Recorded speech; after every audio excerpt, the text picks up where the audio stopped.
sa gitna ng kagubatan. Noong unang panahon sa isang malayong kagubatan sa Pilipinas, mayroong isang bahay na matatagpuan sa gitna ng kagubatan. Ang bahay na ito ay may mahabang kasaysayan ng kababalaghan at mga pangyayaring hindi may paliwanag. Isang gabi, dalawang magkakaibigan na sina Juan at Pedro ay nagpasyang bisitahin ang bahay.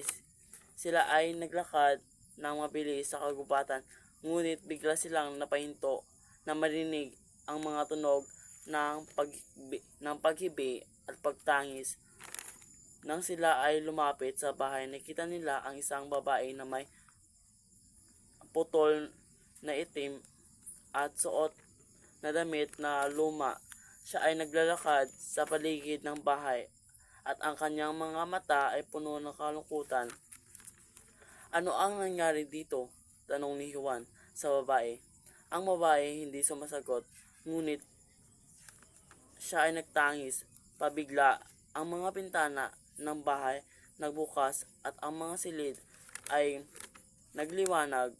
Sabi ni Juan at Pedro ay nagulat at natakot sila at nagpasyang tumakas, ngunit ang babae ay sumusunod sa kanila.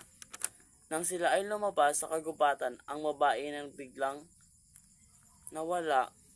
Kinabukasan at nagpasya sila, Juan at Pedro, na hanapin ang katotohanan tungkol sa bahay.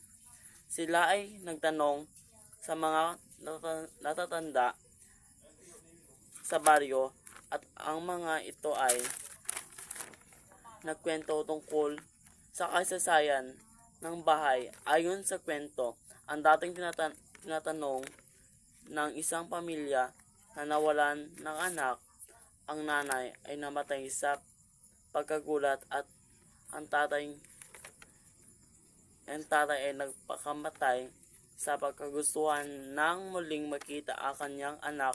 Mula noon, ang bahay naging lugar ng kababalaghan. Ang mga tao ay nagkwento tungkol sa mga pangyayaring hindi maipaliwanag, tulad ng mga tunog ng paghibi at pagtangis at ang mga pagkikita sa babae na may putong na itim.